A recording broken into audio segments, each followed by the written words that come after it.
Plenty of achievements are straightforward, but as you know, others require serious consideration, thought and spreadsheet proficiency.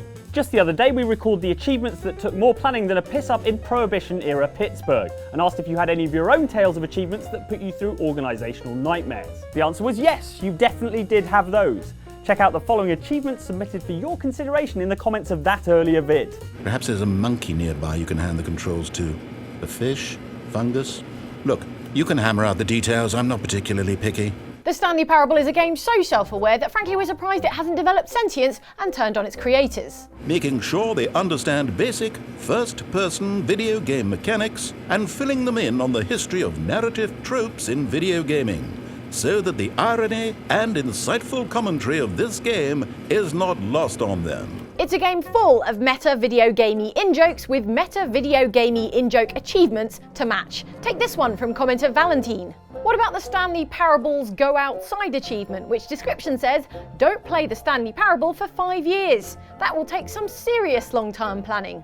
5 years? I've never thought that far ahead in my life. That's why I sank all my life savings into limited edition Overwatch statues. Those things hold their value, right? It's better than a pension. In fact, since the Stanley Parable came out in 2013, anyone with their eye on this Steam achievement must still be waiting, patiently not playing their game, until some point in 2018 at the earliest. You can do it, folks. I believe in you. Just hang on in there for one more year. Either that or cheat it by fiddling with your computer clock. Either is good. It was baffling that Stanley was still just sitting in the broom closet. He wasn't even doing anything. At least if there was something to interact with, he'd be justified in some way. As it is, he's literally just standing there doing sweet FA. Welcome to Sapienza 47.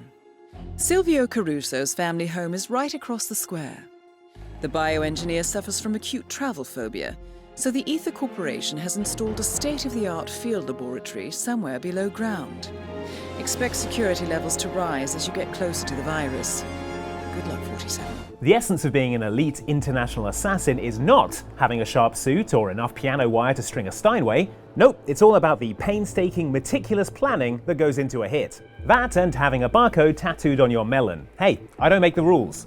Yet. Anyway, outsidexbox commenter and globe-trotting murderman Agent 47 writes in to say, what about the achievement, the Sapienza Trilogy? The requirements for that achievement are, eliminate Silvio during therapy, eliminate Silvio with a cannon while he's escaping in the plane, eliminate Silvio by shooting him through the telescope. Can't argue with you there, 47, that is quite the logistical feat, but, as noticed by brusque commenter Erico Oi, you're the hitman, figure it out. I mean, sure, Erico, if that's the tone you want to take with the world's most prolific contract killer, then knock yourself out.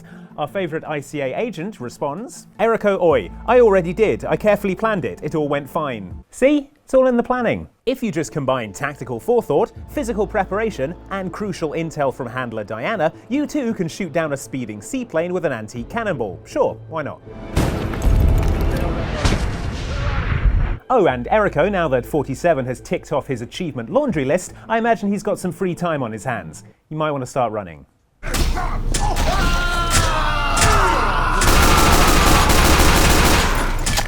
Valve Corporation loves eccentric achievements almost as much as it loves making games that don't end in 3. Take the Team Fortress 2 achievement, Tune Merasmus' Multi-Dimensional Television, an achievement so arcane and baffling it makes Call of Duty Zombies puzzle maps look like Sudoku. For it, you have to tune a TV in a secret room by having multiple players in specific classes stand in specific spots. It was submitted by commenter Bond706, who says, what about Team Fortress 2's Tune Merasmus' Multi-Dimensional Television achievement? You have to get the cooperation of everyone on the server to go certain classes, open up an obscure door, then contact the other team where to go to get to a hidden room. Have them patiently wait as you tell the specific players to stand in certain places on the ground. They go on to say, it can only be completed on one map, everyone has to agree because if one person just keeps capping, the game will end, dumping you out of the server or the time will run out. You have to communicate clearly with the other team to get them to do it properly. Look it up to see how hard it is, and there is always some guy on public matches that caps no matter what. This is a crazy difficult achievement that took me multiple days of just playing the map before we gave up. A while later, went to the community server and got it with friends. It is practically impossible to do on a public server. No other class gonna do that. On the one hand, we concur on all that fiddly planning being a massive hassle. On the other hand, you get a cool hat, and there is nothing we won't do for a cool hat. You win again, Valve.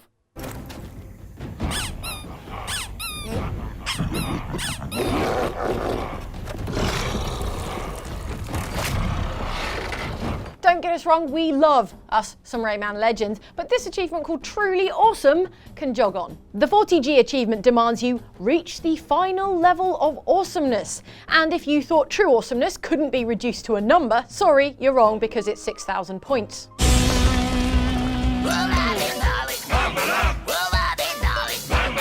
To get these 6,000 points, as commenter OD Smith points out, you will have to clear your calendar for some serious time with this limbless time sink of a Ubisoft mascot.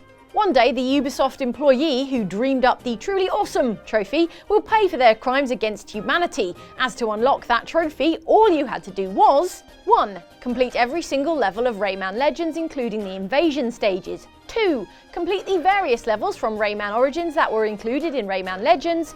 3. Spend several months coming back to the game every single day to complete the daily and weekly challenges required to earn enough points to reach that mythical final level of awesomeness. Getting a sainthood takes less effort than that. Yeah, I just spoke to the Pope and he said that they've updated the minimum specs for sainthood and now it's 2 miracles, or 1 miracle and being martyred, or getting the Truly Awesome achievement in Rayman Legends.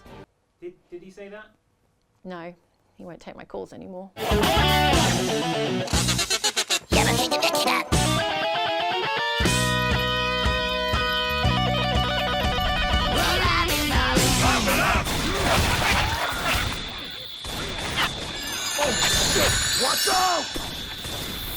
Ah, Valve, here we are again. What do you got for us this time? Oh, that's right, it's a pun achievement, because they'll do anything for a sweet pun achievement name.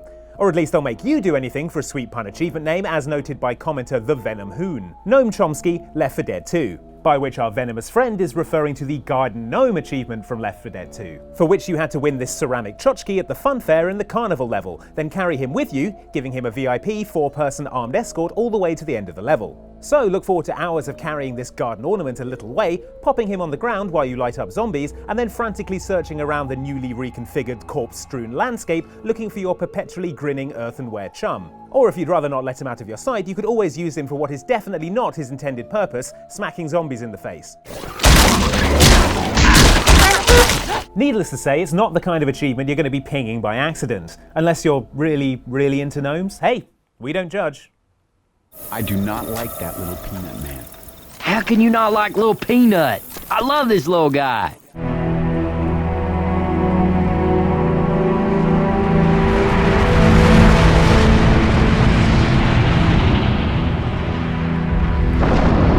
Halo 3's Vidmaster Challenges were a set of achievements that required planning, skill, and the zen-like tranquility to accept that some of them didn't even come with gamer points. Take the Vidmaster Challenge called Annual, which dishes out precisely 0 points, and which in fact we've named and shamed here on Outside Xbox before for being stingier with the gamer score than Mr. Pink when it's time to tip the waitress. For this achievement, you have to complete the final level of the game in 4-player co-op with the Iron Skull enabled, and with all players in the flying purple bumper cars known as ghosts at the end of the level.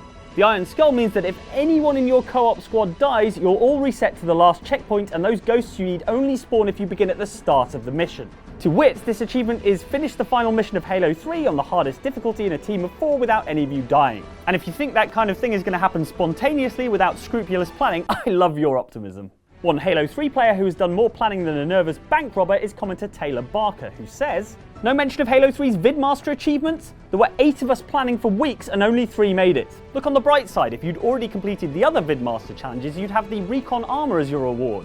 Unless you're one of the unlucky 5. Sorry about it, Taylor's friends." Alright, listen. Don't forget to come back for me. As long as you're not dead, Fred. It's Frank. Frank West. Remember that name, because the whole world's gonna know it in 3 days, when I get the scoop. Alright. Speaking of achievements that unlocked rare and mighty armor rewards, how about that 7-day survivor achievement from Dead Rising? This was the achievement that gave you, Frank West, the clothing item named Arthur's Boxers. That's a real treat if you're into wearing other people's underwear that you find lying around in a paper bag. You know you're in a shopping mall, Frank. Anytime you like, you can go and nick some Calvin Kleins. Don't have to wear second-hand pants. At any rate, commenter Shadow Kitsune points out the planning required for this achievement, which entailed Dead Rising 1, 7-day survivor, 14 real-life hours of non-saving survival. That's right, you'll have to cancel your other plans and stock up on energy drinks and adult diapers in order to get through the 14 real-time, non-stop hours of not dying in Dead Rising required to ping this achievement. That or find a friend who'll play past the controller with you. Then you'll have to share your energy drinks though. Tough call.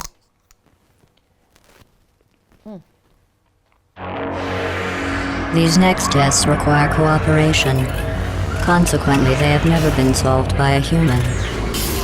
That's where you come in. You know who loves warm hugs? Robots. Cold, hard, emotionless robots. That's my takeaway from Portal 2, at least, in which the achievement known as Friends List with Benefits needed you to hug 3 different people on your friends list while playing co-op as tall, leggy robot Peabody or bipedal sphere robot Atlas. Continue testing. The irony is, his body looks more like a pea. Just me? I thought it was ironic. Commenter DJ Omnific3ant, whose screen name would be a wicked strong password if you're looking for one, writes in to say, the first thing I thought about was the Friends with Benefits achievement from Portal 2. It required a lot more planning than you think. Which is right on the money, not least because you needed to have completed Course 3 to unlock the hug gesture, even before you discovered you couldn't find 3 people on your friends list willing to hug your lonely self. It's like National Hugging Day all over again. Every year. Oh, and split screen didn't count, so it's not like you could get 2 controllers and play both robots and try to hug yourself. Believe me, I tried. Oh, it's okay.